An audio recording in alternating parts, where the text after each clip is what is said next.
Olá, meus amigos, uma ótima noite para vocês. É um privilégio receber vocês aqui para mais uma das edições, né, do projeto Não Durma Sem Saber.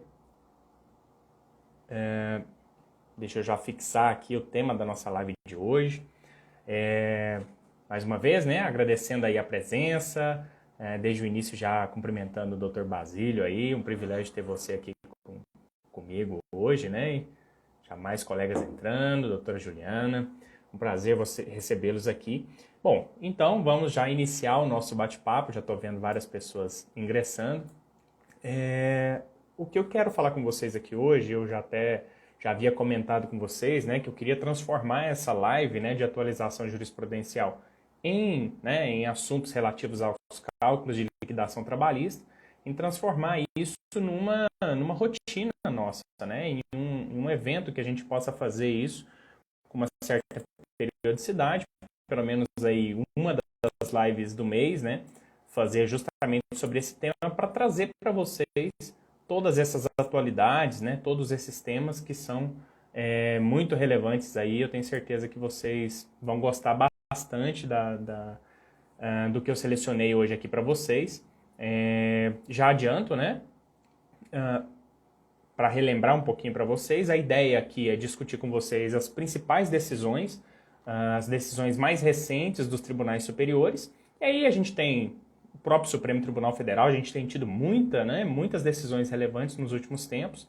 Temos tido também, né, decisões importantes do STJ que afetam também a área trabalhista e, inevitavelmente, várias decisões, né, das turmas do TST, da SDI1, eventualmente da SDI2 também, que trazem alguns aspectos aqui relativos aos cálculos. E esse é o grande objetivo, vir aqui, discutir esses assuntos com vocês e ter, obviamente, o feedback de vocês, que é sempre muito importante. Agradeço sempre todos vocês, né, que puderem aí, desde já, né, compartilhar também a live aqui nesse aviãozinho, né, colocar o coraçãozinho para mandar o conhecimento mais longe.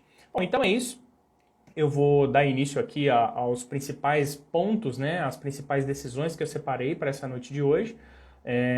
Eu até já incluí, né, eu já avisei a vocês aqui também nos stories de que eu incluí um informativo em PDF lá no meu canal, no Telegram. O link está aqui na minha bio, né, com essas decisões, né, então eu queria os trechos que de fato discutem a questão dos cálculos de liquidação trabalhista e colocar para vocês, para que vocês já tenham ideia, né, dos temas que a gente vai discutir aqui hoje, tá bom? Então vamos lá, eu estou aqui aberto para perguntas, né? Fiquem à vontade para fazer as perguntas e também para trazer o feedback de vocês aqui nessa noite, tá bom? Bom, a primeira das decisões que eu coloquei lá para vocês, né, e que eu acho que é um tema extremamente importante, até do ponto de vista de gestão empresarial, é justamente uma discussão das distinções entre os prêmios, né, que é um tipo de verba trabalhista, e as funções. Então, para isso, eu trouxe uma recente decisão da 7ª turma do TST. E é muito interessante. Na verdade, toda a discussão, essa discussão, na verdade, ela se iniciou por conta da utilização, a empresa adotava, né, no caso do ramo de vendedores, né, vendedores propagandistas ali do setor farmacêutico, né, que se utilizava? Utilizava-se para esses trabalhadores aquela disposição lá do inciso 2 do artigo 62 da CLT, ou seja, trazendo para esses trabalhadores a não realização do controle de jornada. E aí, essa primeira discussão é muito interessante, justamente porque em qual sentido? A gente conhece muito bem esse tipo de trabalhador, né? Aquele trabalhador, às vezes a gente está num consultório médico ali, né? E chega um camarada ali, geralmente muito bem vestido e tal, que está ali para anunciar para os médicos as novidades, né? Os produtos mais relevantes daquele laboratório, né? Então, esse camarada, ele sai viajando aí, né? Geralmente, eles têm uma abrangência, né, regionalizada, né? Geralmente, eles não ficam numa cidade só. Então, eles ficam ali viajando e fazendo visitas para os profissionais, às vezes também até para a farmácia também. E aí, o que acontece? E aí que é o primeiro ponto que eu queria comentar com vocês. É porque, assim, na minha visão, eu acho até um risco muito elevado sempre para o empregador, utilizar esse tipo de medida, a não ser que haja uma extrema segurança em relação a ela. Ou seja, de colocar um determinado trabalhador naquela previsão, né, lá do artigo 62 da CLT, especificamente no inciso 2. Ou seja, naquela situação em que há trabalho externo e há impossibilidade da fiscalização da jornada. Por que eu falo isso? Porque, na verdade, assim, hoje, com os meios telemáticos, né, com todas essas tecnologias que a gente tem, muitos trabalhadores, ainda mais depois da pandemia, né, hoje é muito mais fácil de se enxergar ou de se compreender, na verdade, as atividades que estão sendo feitas. A gente tem sistemas muito robustos que dão relatórios, né, gerenciais, conseguem indicar quantas vezes o trabalhador logou no sistema, quantas operações ele fez. E aí, obviamente, falar hoje em dia que uma empresa não tem condições técnicas de realizar o controle de jornada é um risco muito grande, né? Então, na verdade, isso é algo que tem que se chamar atenção, justamente porque pode se atrair um ônus muito grande. Até porque, se a gente for pensar nesse tipo de situação, é aquela situação em que a gente chega para pensando num processo, né, numa audiência, é aquela situação em que a gente chega meio que pro tudo ou nada, porque se o empregador alegar fizer qualquer tipo de menção de que ele teria condições de controlar a jornada e, consequentemente, para poder fazer alguma defesa nesse sentido, ele está entregando ouro, né? Ele está, na verdade, contando que ele tinha condições de fiscalizar aquela jornada. Então, o papel, nesse caso, na verdade, teria que ser uma negativa geral, né? Então, como eu falei, risco muito grande de uma eventual condenação, inclusive de valores muito elevados, né? Bom, mas o ponto importante aí da decisão, que é o tema relativo aos cálculos em si, é justamente sobre a distinção dos dois tipos de verba, ou seja, prêmios e comissões. Por que que isso é importante, né? Por que que isso é importante dentro de um processo trabalhista?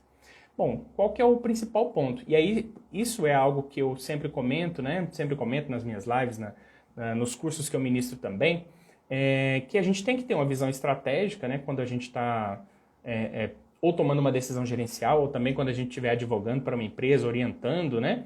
Justamente no sentido de que a gente tem que pensar, tanto do ponto de vista gerencial, se utilizar uma parcela, por exemplo, eu quero utilizar prêmio, ou quero utilizar uma comissão para remunerar o meu trabalhador. O que é melhor? Eu tenho que pensar tanto do ponto de vista gerencial, mas também tenho que pensar do ponto de vista de cálculos, né? Eu tenho que pensar do ponto de vista de encargos financeiros o que é mais interessante, o que pode ser eventualmente mais interessante. E essa decisão traz justamente essa discussão. Por quê? Porque se a gente estiver falando de um prêmio, a gente está falando de quê?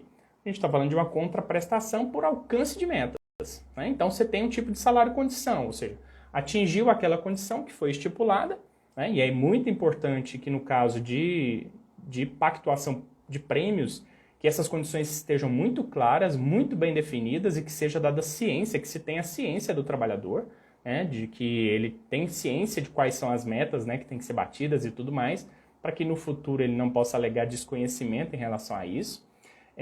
Então esse é um ponto importante. E por outro lado, as comissões aí já é um outro tipo de raciocínio. Na verdade, ela é o quê? Ela é um tipo de salário, né, de verba de natureza salarial, que ela, na verdade, ela é um percentual incidente sobre as vendas ou sobre a produção do empregado. E aí, então, isso já nos deixa muito claro, né, o que é cada uma delas. Ou seja, uma é um valor, né, recebido pelo atingimento de uma meta e o outro não, é um percentual sobre as vendas. Então, são estilos, né, são formas de remuneração bem distintas. Mas por que essa discussão foi parar lá no TST? Foi parar lá justamente do ponto de vista de cálculos. Por quê, pessoal? Porque é o seguinte, se você estiver falando de prêmios, e aí obviamente a gente está pensando ainda antes da reforma trabalhista, que é o caso desse processo que chegou até lá, o processo de 2010, salvo engano, os prêmios, né, tinham a natureza habitual, reconhecida, né, pela sua habitualidade, e consequentemente era considerado de natureza salarial. Então, no cálculo das horas extras, a gente ia fazer aquele cálculo convencional, né? Ou seja, pegar o valor, dividir ali pela carga horária mensal, né? Ali 220 horas, se for de 44 horas semanais, encontrar qual é o valor da hora trabalhada, depois aplicar o adicional, né? Aquele fator de multiplicação para encontrar qual é o valor definitivo ali. Mas o que acontece? Se eu consigo descaracterizar, ou seja, dizer, não, isso aqui não é prêmio, isso aqui na verdade era uma comissão. Se eu consigo identificar que aquilo era uma comissão, aí a conversa muda. Porque ao invés de eu aplicar a súmula 264, eu vou aplicar a súmula 340 do TST. E o que essa súmula nos diz, né? Essa súmula vai nos dizer o seguinte, olha, mudam alguns fatores na hora de fazer esse cálculo. O primeiro deles é que eu não vou mais fazer a divisão do valor recebido, né, ou de prêmio ou de comissão, eu não vou fazer mais a divisão pelas horas padrão do mês. O que eu vou fazer? Eu vou fazer pelas horas efetivamente trabalhadas. E se eu estou considerando um trabalhador que está fazendo horas extras, provavelmente ele está fazendo mais horas do que o padrão. Se ele está fazendo mais horas, consequentemente, o resultado dessa divisão vai ser um valor menor. Então, quando eu penso em comissões, geralmente eu consigo valores menores a pagar a esse trabalhador. E esse é um ponto, obviamente, de interesse das empresas. Muitas empresas acabam optando pelo pagamento, né, dos seus trabalhadores por meio de comissões, justamente por esse aspecto, que do ponto de vista financeiro, ela pode ser menos custosa e também tem toda uma discussão, né, de que ela seria um estímulo à atividade, né, especialmente nessas atividades em que há vendas, né, de fato. E aí, obviamente, esse tipo de verba é bastante interessante. Bom, deixa eu aproveitar aqui para cumprimentar alguns amigos aqui, Dr. Euder, Marcelo, boa noite para vocês, Fabrício Ribeiro, Sidney, uma ótima noite para vocês aí. Bom, como eu estava dizendo para vocês, então tem toda uma discussão, e isso chegou lá no TST justamente por conta dessa discussão. Ou seja, se eu consigo, né, identificar, ou se eu consigo demonstrar que ao invés de ser um prêmio, na verdade seria uma comissão, eu consigo reduzir o valor da condenação. Então justamente foi essa discussão que foi travada lá, no âmbito do TST, não teve êxito, né? Na verdade foi considerado que era uma parcela do tipo prêmio mesmo, e seguiu, né? Seguiu a remuneração da forma como é habitual, né? Pela súmula 264, a remuneração das horas extras. Aí tem um detalhe importante, né? Que até é importante comentar com vocês, que na verdade quando a gente passa, né? Passa pela reforma trabalhista, muda-se o paradigma. Ao invés de a gente ter os prêmios sendo não tão benéfico, né, quanto as comissões, a gente agora tem os prêmios sendo mais benéficos do que as comissões. Por quê?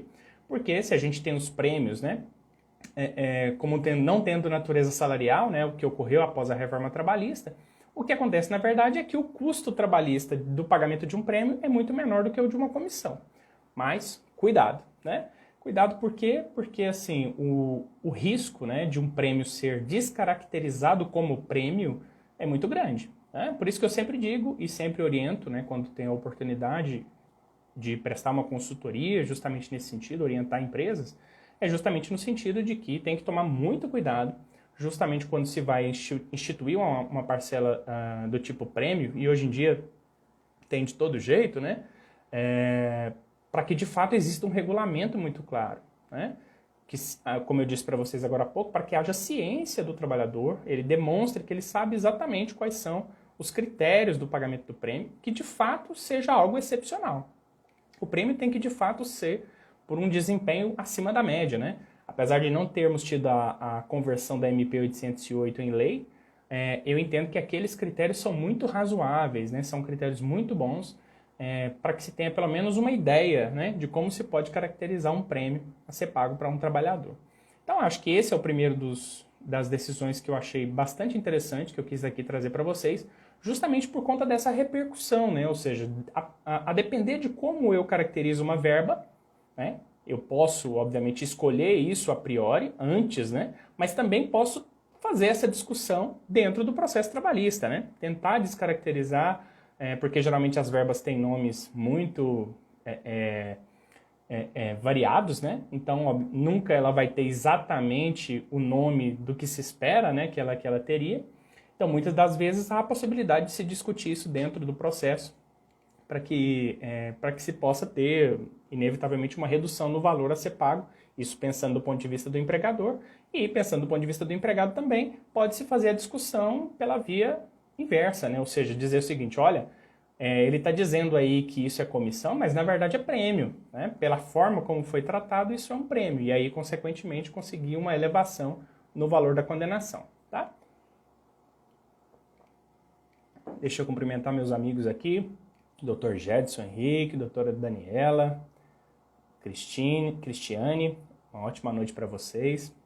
Bom, eu eu selecionei uma outra decisão aqui, a decisão de número 2, está lá no informativo, lá no meu canal no Telegram, que vai tratar também das comissões, que é um assunto bastante bacana, justamente porque vai tratar da base de cálculo das comissões. Agora não temos mais nenhuma discussão se é prêmio ou se é comissão, estamos falando de comissões, né, da verba comissões, só que agora sobre vendas a prazos, né, vendas a prazo, ou seja, aquelas vendas feitas ali com juros, com encargos financeiros, e eu vou tratar com vocês de uma decisão bastante recente da 4ª turma do TST. Qual é o pano de fundo dessa discussão, né? Deixa antes aqui eu cumprimentar a doutora Isabela Alves Pereira, tive o privilégio de ser professor dela também, doutora Simone, uma boa noite para vocês. Bom, qual que é o pano de fundo, como eu estava dizendo para vocês, dessa discussão sobre a base de cálculo das comissões sobre vendas a prazo? Bom, quando a gente pensa em comissões, né, ela é uma via de mão dupla para o empregador. Bom, qual é o benefício para o empregador? O empregador, quando ele institui comissões, qual a vantagem dele? A vantagem é a seguinte, olha, eu vou pagar sobre o resultado do camarada. Se ele conseguir vender bem, vai ganhar bem. Se não conseguir vender bem, também não vai conseguir ganhar. Agora, na pandemia, a gente viu isso de uma forma muito clara, né? Inclusive porque os trabalhadores que eram comissionistas, né, ou puros ou mistos que sejam, eles foram os mais prejudicados, justamente porque com o fechamento, né, com o fechamento aí do comércio, das atividades, eles tiveram uma redução substancial das suas remunerações, justamente porque a parte variável foi embora, né? Mas, como eu estava dizendo, né, a via de mão dupla. Pelo outro lado, vigora dentro do direito do trabalho o princípio da alteridade. Então, se vigora o princípio da alteridade, o que vai acontecer? Vai acontecer o seguinte, olha, se o trabalhador tiver êxito, né, e ele conseguir ali concluir a venda, acabou, né? Acabou. Então ele tem direito a receber aquela comissão. E aí, pelo outro lado, é como eu falei, aí para esse lado, já para o empregador já não é tão bom. Por quê? E a gente pode acontecer uma situação de um determinado comprador, né, ali, daquela empresa, que eventualmente não paga as parcelas, ou não paga, né, o final do produto, o preço final do produto. E aí, obviamente, isso não pode ser repassado para o empregado justamente por essa ideia, né? Eu não posso transferir os riscos da atividade para os empregados, né? Outro ponto importante, se a gente recorrer lá na Lei 3.207 de 57, no artigo 2º, a gente vai ver claramente, né, que essa lei ela não vai distinguir, quando ela fala sobre o pagamento por comissões, né, ela não vai distinguir em relação ao pagamento tomando como base o pagamento à vista ou o pagamento com o valor total, né? Ela não faz essa distinção. E como que o TST vem caminhando até aqui, né? Deixa eu aproveitar para cumprimentar o meu queridíssimo amigo aí, professor Fabiano Coelho, do perfil Trabalho Notável, que está também nos prestigiando aqui hoje à noite. Bom, qual foi a decisão que eu selecionei para vocês? Eu selecionei uma decisão recente da 4ª turma, que ela, e aí eu já chamo a atenção de vocês, que ela meio que deu uma virada de mesa, tá? Em que sentido, né? Virada de mesa não no sentido maléfico, né, que se coloca aí no futebol, mas ela colocou um outro paradigma para esse tipo de discussão. Por quê? Essa decisão da 4ª turma, o que ela decidiu? Ela decidiu que a base de cálculo das comissões nas vendas a prazo, ela não deve, né, na verdade, não deve incluir os juros e os encargos financeiros, ou seja, a base de cálculo deve ser o valor da venda à vista. E o que isso muda, né, nessa discussão? Até a decisão trouxe que isso seria a jurisprudência notória, né, e iterativa da corte. Mas, na verdade, se a gente começa a observar, né, se a gente começa a observar os outros precedentes que a gente vê das outras turmas do TST, a gente vai ver, na verdade, uma decisão em sentido contrário, tá? Então, eu chamo a atenção de vocês, eu trouxe essa decisão pela inovação dela, né, por ela ser uma decisão que foge um pouquinho dos padrões do que o TST vinha decidindo, mas faço questão de fazer o alerta para vocês, de que o padrão, né, nas decisões do TST, na verdade, são pela manutenção, justamente por essa discussão do princípio da alteridade, ou seja, eu não posso transferir os riscos, né? Então, se eu também estou transferindo, se eu estou, né, incluindo juros no valor, aquele trabalhador, ele se esforçou para conseguir vender com todas as condições, com os juros que estão lá embutidos, com os encargos financeiros, né, de uma administradora de cartão que também estão lá embutidos, então, consequentemente, aquilo também é parte do resultado do trabalho dele. E assim vem entendendo as outras turmas do TST. Pesquisei várias decisões aqui, tem decisões, tem precedentes na segunda, terceira, quinta, sétima e oitava turmas, né? Até é importante aqui, eu já vou salientar que lá para os meus alunos, né, do meu curso, o Descomplicando o PJ-Calc, eu vou disponibilizar um informativo para vocês, vou incluir todas, tenho certeza que tem alguns que estão me acompanhando aqui, vou incluir essas decisões lá também e algumas considerações teóricas no nosso informativo, que também está sendo disponibilizado lá mensalmente para as turmas, tá bom? Que passará a ser disponibilizado lá. Bom, o que eu entendo aqui que é o ponto mais importante? Como eu disse para vocês, via de regra, o TST tem entendido segundo essa sistemática, ou seja, os juros e os encargos compõem a base de cálculo, tá, das comissões nas vendas a prazo, mas nós temos esse precedente agora recente, né, da quarta turma, que está lá no informativo, lá no meu canal no Telegram, que justamente vai trazer uma visão diferente sobre isso, né, justamente apontando que não seria devida essa inclusão, e aí, obviamente, vai haver a possibilidade do dissenso jurisprudencial para a gente levar essa discussão lá para a SDI, né? Então, bastante interessante. Em breve teremos mais embates a respeito dessa matéria. Eu só gostaria de comentar com vocês ainda de que há alguns precedentes, e isso é importante salientar, que eles têm colocado o seguinte ponto: olha, não, tudo bem, você pode sim fixar a base das comissões pelo valor à vista, mas isso somente naquelas situações em que isso estiver estipulado contratualmente, ou seja, de que o trabalhador tinha ciência desde o início do pacto laboral. Então esse é um ponto importante, né? Ou seja, quando já tiver a estipulação desde o início do pacto laboral, é sim possível o pagamento pelo valor à vista. O que eu entendo pessoalmente dessa discussão toda é uma posição nem tão ao mar, nem tão à terra, né? O que eu entendo é o seguinte, é o meio do caminho aqui.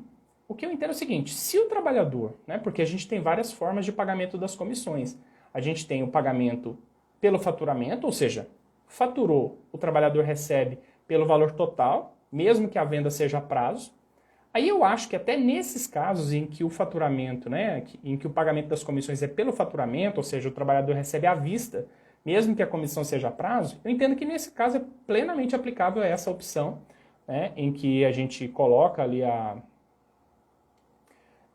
em que a gente coloca justamente essa opção, né? Então a gente pode colocar sim, né, a base de cálculo como sendo o valor à vista, mas eu entendo que, pelo contrário, se a gente tem o trabalhador recebendo as comissões pelo recebimento, ou seja, se o pagamento é a prazo tanto das comissões quanto do valor do produto, aí eu entendo que nesse caso aí vale o princípio da alteridade, ou seja, o trabalhador não pode sofrer os riscos do negócio. Da mesma forma que os juros, né, também são um estímulo para que o consumidor possa adquirir o produto e, consequentemente, é uma remuneração pela demora no pagamento, eu entendo que também, no mesmo sentido, o trabalhador também teria que fazer jus a esses valores, tá?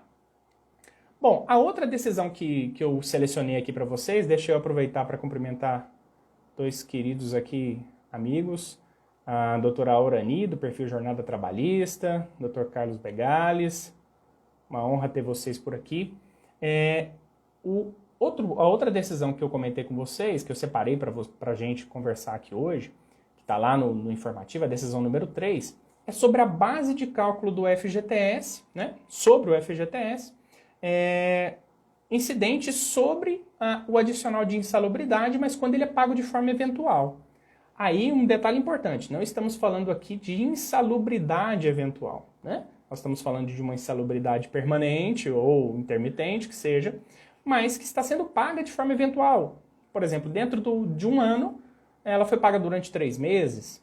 A discussão que chegou lá no TST é a seguinte: o TRT entendeu que, não havendo habitualidade no pagamento do adicional de insalubridade, também não seriam devidos os reflexos de FGTS sobre essa parcela. Mas, chegando no TST, a decisão foi reformada e sob dois fundamentos que a gente já conhece muito bem, né? A súmula 139 e a súmula 63 do TST, que vão estabelecer justamente a integração, né, do adicional de insalubridade na remuneração para todos os fins, né? E também que a base de cálculo do FGTS também ela integra, né, eventuais adicionais, que seria o caso aqui. Então, acho que essa decisão ela não traz uma grande inovação, mas ela, na verdade, eu fiz questão de selecionar essa decisão justamente porque a gente tem uma discussão recente, relevante a respeito desse tema, né, sobre a base de cálculo do FGTS, sobre as incidências de FGTS, que foi a edição da súmula 646 do STJ, que estabeleceu, né, o rol lá do artigo 28, parágrafo 9º da Lei 8.212, como sendo um rol taxativo, né? Um rol taxativo, ou seja, eu só posso excluir da base de cálculo do FGTS o que estiver lá nesse rol. E aí, essa decisão, apesar de não ter considerado a súmula 646 do STJ nos seus fundamentos de decidir, até porque a discussão certamente era anterior à edição dessa súmula, ela se encaixa perfeitamente já nesse novo paradigma em que o STJ estabeleceu esse rol taxativo ali das possíveis exclusões da base de cálculo do FGTS, tá bom? A quarta das decisões, né, deixa eu já avançar um pouquinho aqui para a nossa discussão, a quarta das decisões que eu trouxe para a nossa conversa aqui é relativa à existência de bis in idem, né, na seguinte situação. Eu tenho um trabalhador, isso é muito comum, né, no setor bancário, que ele tem uma gratificação pela função de caixa, tá? E ao mesmo tempo ele recebe o adicional de quebra de caixa previsto, por exemplo, lá na comissão, na convenção coletiva, aliás. Aí vem aquela discussão, que é o que foi parar lá no TST. Peraí, mas não seria uma espécie de bis in idem? Não estaríamos pagando em duplicidade a mesma coisa? E aí, obviamente, foi levada essa discussão para que fosse reconhecido o bis in idem e, consequentemente, que não houvesse o pagamento em duplicidade. Mas, para a gente discutir sobre bis in idem, a gente tem que pensar o que é, né? E acho que isso é importantíssimo. Tem duas grandes conceituações, que eu acho que são as mais fáceis da gente compreender e são, acho que também bastante acessíveis, que são as seguintes. Olha, o que é um bis in idem, né? No caso de verbas trabalhistas? A gente tem duas hipóteses. A primeira, quando eu tenho uma verba que é ao mesmo tempo base de cálculo e também é reflexo da mesma verba. Essa é a primeira das conceituações, inclusive trazida pelo professor José Aparecido dos Santos, né? Que é o papa aí, né? da matéria de liquidação trabalhista. Então, essa definição ela é bastante interessante e a gente tem um exemplo muito comum, muito fácil de enxergar justamente a respeito disso, que é quando a gente pensa em horas extras e adicional de periculosidade. Por quê? Se a gente pega a súmula 132 do TST, a gente vai ver o quê? Que o adicional de periculosidade ele integra o cálculo de horas extras. Então, ele é base de cálculo das horas extras. Mas, pelo contrário, se a gente vai lá na súmula 376, né, do TST, a gente vai ver justamente o contrário. A gente vai ver que as horas extras, elas integram os demais haveres trabalhistas, de natureza salarial. Então, na verdade, o que a gente tem é uma verba, né? Então, se eu quisesse fazer o cálculo de horas extras, eu pegaria como base de cálculo o adicional de periculosidade, mas depois que eu calculo as horas extras, essas horas extras também são base de cálculo do adicional de periculosidade de novo.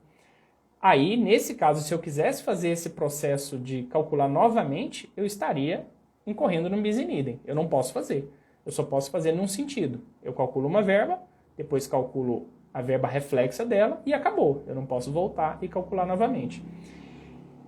Então, essa é uma das formas da gente considerar um bis in idem dentro dos cálculos trabalhistas. A outra possibilidade é quando a gente tem, a partir de um mesmo evento, né? de uma mesma situação, né? fática, a gente extrair da mesma situação duas verbas distintas.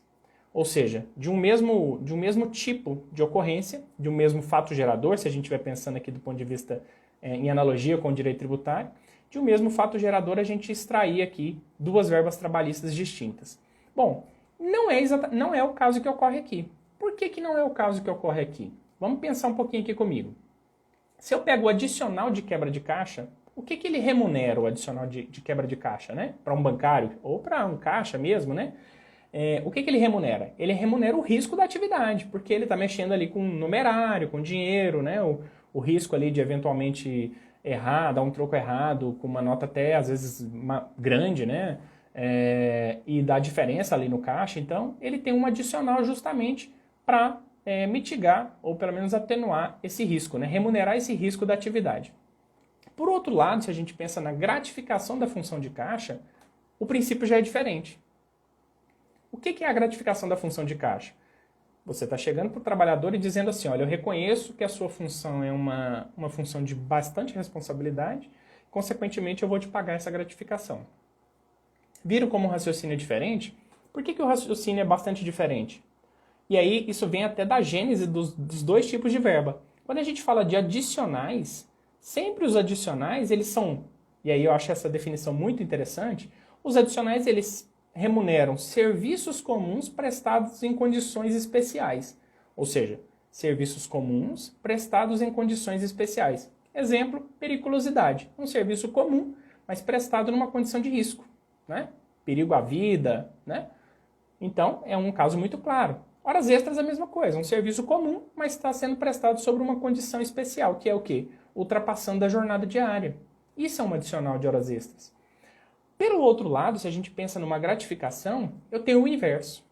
Eu tenho um serviço especial exercido em condições comuns.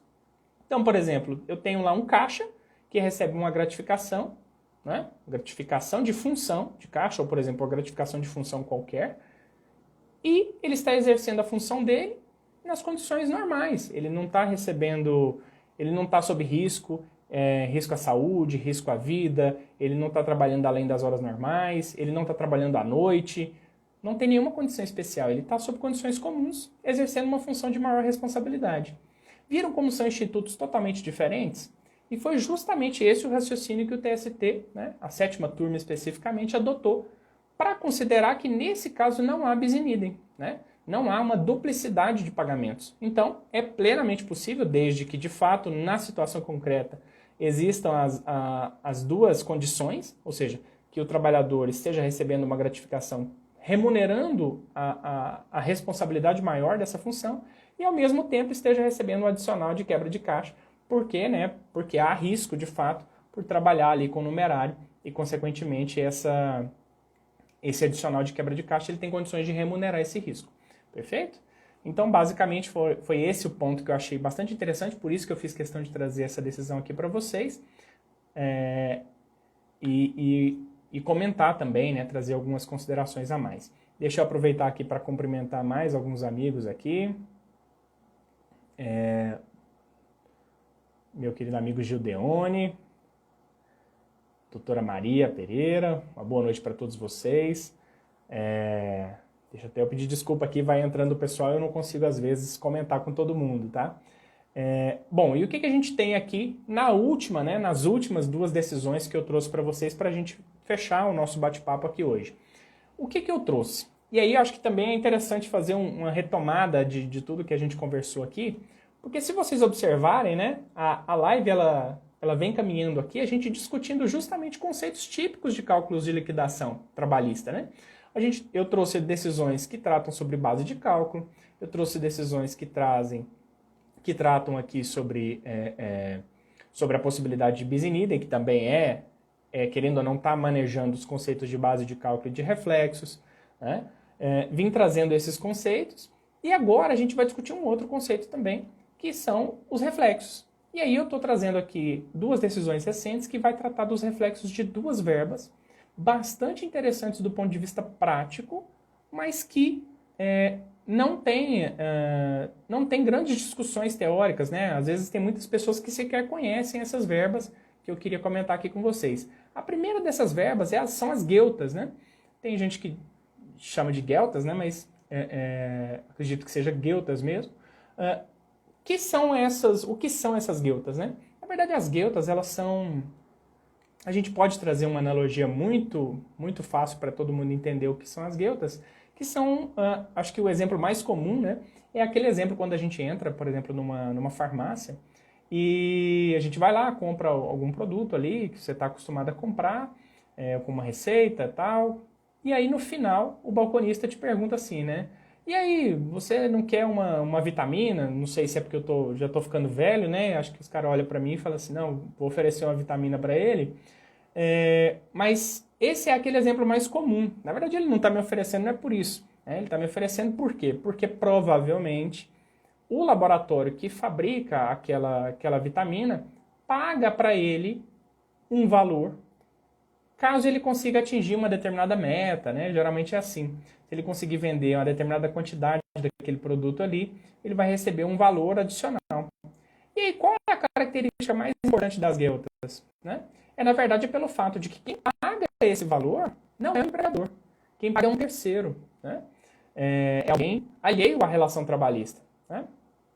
E aí o que acontece? Por que isso é importante? Porque justamente, e aí todos vocês com certeza vão se lembrar de uma situação muito comum que existe também, de um pagamento de uma verba, né, por um terceiro, que é o caso das gorjetas, né? As gorjetas também são assim, com a diferença de que as gorjetas quem paga é o consumidor final do estabelecimento, né? E as gueltas, no caso, são pagas pelo fornecedor, né, dos produtos ali para o estabelecimento.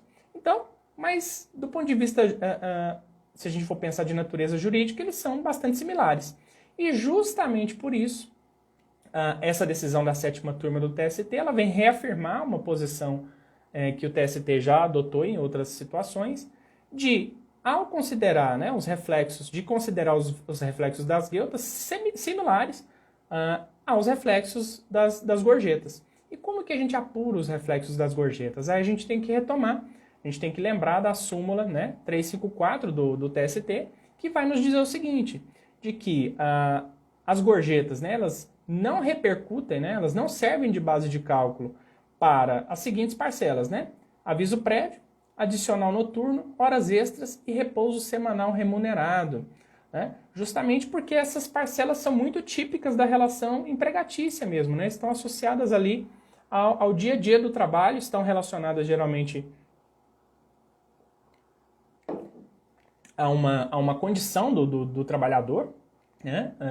Não faria sentido, por exemplo, que eu pagasse sobre horas extras, né? Horas extras incidentes sobre as gueltas, sendo que, na verdade, isso é um estímulo para o fornecedor, né? O fornecedor que está dando ali para o seu empregado.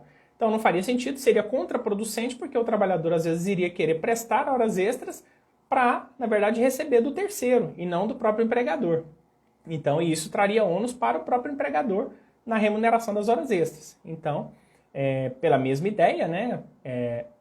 Não se considera a repercussão das gorjetas sobre essas verbas que eu mencionei para vocês, né? O aviso prévio, o adicional noturno, as horas extras e o descanso semanal remunerado pelo mesmo raciocínio. E, obviamente, as gueltas também, né, nesse mesmo sentido, não teria repercussão nessas verbas reflexas.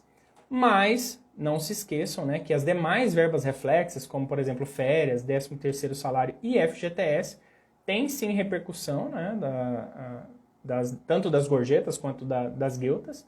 E esse é um aspecto muito interessante, inclusive, faço questão sempre de comentar, que lá no meu curso, o Descomplicando PJ Cal, que eu fiz questão de incluir, que é algo que eu ainda não tinha visto em nenhum curso aí disponível, justamente uma aula específica falando sobre as gorjetas, e consequentemente o raciocínio é o mesmo para as gueltas, sobre como incluir isso dentro do sistema PJ Cal, que quando você estiver fazendo uma liquidação ali, ou de petição inicial ou de sentença, né, com as situações mais comuns, inclusive trazendo como que é o regramento de uma convenção coletiva como exemplo, né, e discutindo justamente sobre isso, como que poderia ser incorporado isso dentro do cálculo com toda a complexidade, né, que a verba, que as gorjetas, na verdade, envolvem. Tá?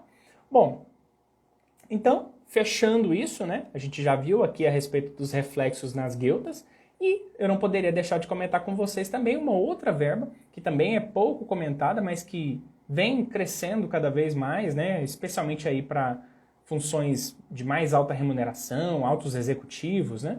Que é a verba, né, denominada de hiring bonus. O que é esse hiring bonus? Na verdade, assim, se a gente traduzir meio ao pé da letra, né, seria um bônus de contratação. Né? O que é isso na prática? Tá? É muito comum ali, como eu falei para vocês, setor bancário, setor financeiro, né? Onde você tem às vezes elevadas remunerações, diretores, né? Que sejam contratados como empregados. Então você tem algumas situações ali. Para que serve esse hiring bônus? Como o próprio nome já diz, ele é um bônus na contratação. É como se você estivesse dando um prêmio, uma remuneração para esse empregado, dizendo assim, olha, eu reconheço que você é um profissional extremamente capacitado e eu quero te pagar isso, geralmente na fase pré-contratual, então antes da contratação efetivamente, como se você estivesse segurando o passe dele, né? É muito comum, até uma analogia com o futebol seria as luvas do futebol, né? Ou de atividades esportivas de um modo geral. Então seria exatamente aquela situação em que você vai lá e fala assim, olha, eu te pago, por exemplo, 100 mil reais, porque eu sei que você é um profissional extremamente capacitado, tipo, segurando a vaga. Olha, já estamos aqui apalavrados e já estou te pagando aqui 100 mil reais para que você venha aqui para o meu banco, por exemplo, né? É uma situação que ocorre com relativa frequência justamente nesse tipo de função. E é lógico que, né, uma ação trabalhista que envolve esse tipo de setor, geralmente são ações extremamente que remuneram muito bem. Então, acho que é importante a gente conhecer também esse tipo de situação, né? Justamente a ideia é atrair um talento que está em outra empresa, você sabe que ele é um profissional, às vezes, de um determinado setor da economia, a sua empresa não tem aquele know-how e você já quer trazer um camarada que já entende do assunto, vai ali trazer todo esse know-how para lá, formar equipe e conseguir fazer um bom trabalho ali na frente. Então, acho que isso é bastante interessante. E aí a discussão mais interessante que a decisão que eu selecionei para vocês trouxe foi justamente em relação, né, em primeiro lugar, em relação à natureza jurídica, né, dessa verba. Essa decisão foi tomada pela 8ª turma do TST e ela decidiu que essa parcela, né, o hiring bônus ou bônus de contratação, ela na verdade tem natureza jurídica salarial, né? A decisão regional, né, que foi reformada pelo TST, tinha considerado essa verba como tendo uma natureza indenizatória, mas não faz sentido a gente pensar numa verba indenizatória, né, tendo esse perfil. É claro que ela não está compensando alguém por algo que ela deixou de ganhar ou que, né, não é verdade? Ela não está deixando de remunerar algo que a pessoa ganharia ou que ela, né, deixou de ganhar ali numa determinada situação. Não é isso. Na verdade, o que ela está fazendo é pagando de fato ali um valor, né, em razão da capacitação profissional daquele empregado. Então, inevitavelmente tem natureza salarial. O ponto mais importante aí, que é a ênfase aqui da decisão, é em relação aos reflexos dessa verba. O que acontece? Geralmente essa parcela ela é paga de uma única vez, antes da contratação. E aí, quando a situação é essa, o TST já tem uma posição pré-definida, inclusive há decisões da SDI1 nesse sentido, precedentes da SDI1, dizendo o seguinte, olha, é uma parcela só e paga inclusive na fase pré-contratual.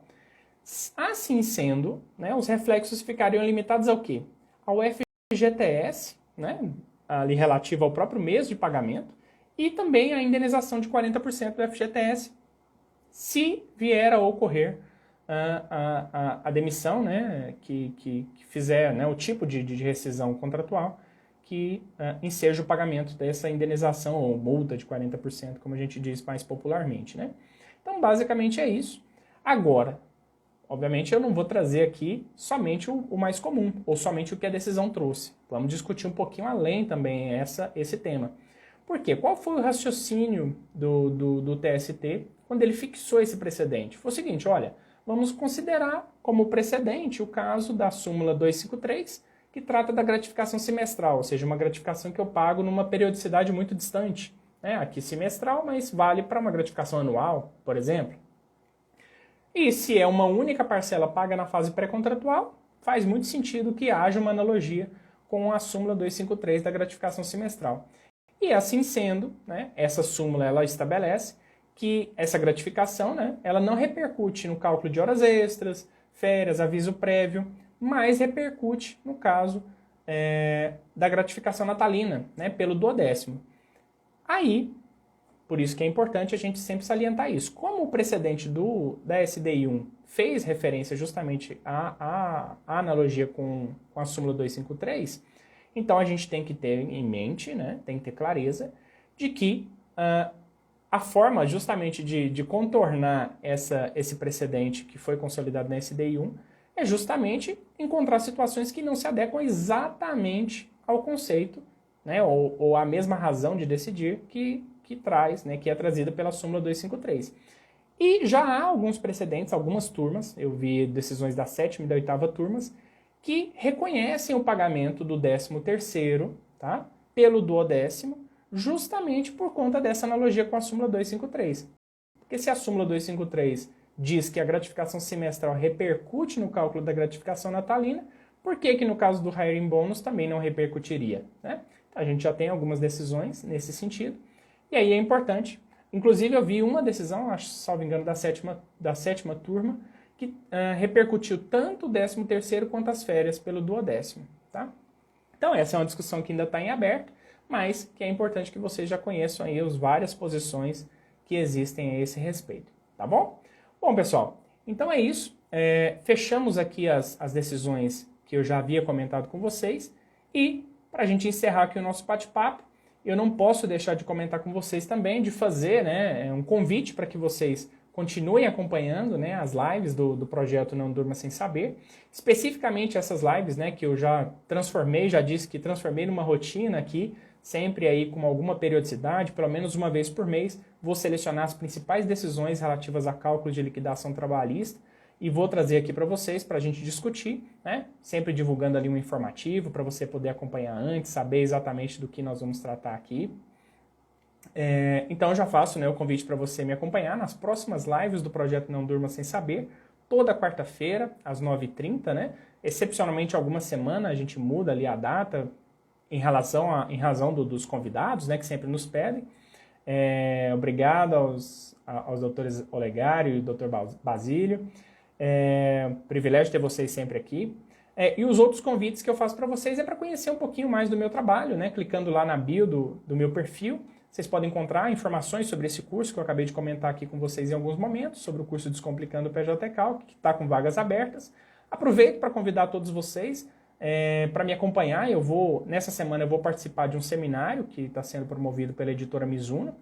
É um seminário relativo às atualidades do 4º ano da reforma trabalhista e também, né, sobre as MPs do coronavírus, que será realizada agora na próxima sexta-feira, a partir de 8h45, especificamente a minha apresentação será às 10h30, tá? Falar um pouquinho sobre sucessão trabalhista, cálculos, né, também um pouquinho, o impacto ali, como estimar o passivo trabalhista em sucessões, que eu acho que é um aspecto bastante importante do ponto de vista consultivo também, para os advogados que gostam dessa atuação mais consultiva, acho que é um tema bastante interessante. Bem, então é isso, eu só agradeço a todos vocês, inclusive quem está chegando aqui agora, quem depois vier me assistir também aqui na live gravada, a live vai ficar gravada e disponibilizada para vocês aí no meu perfil do Instagram. E é isso, pessoal, eu agradeço a participação de todos vocês que me acompanharam nessa live, que me acompanharam até aqui e que não dormiram sem essa. Até a próxima, uma ótima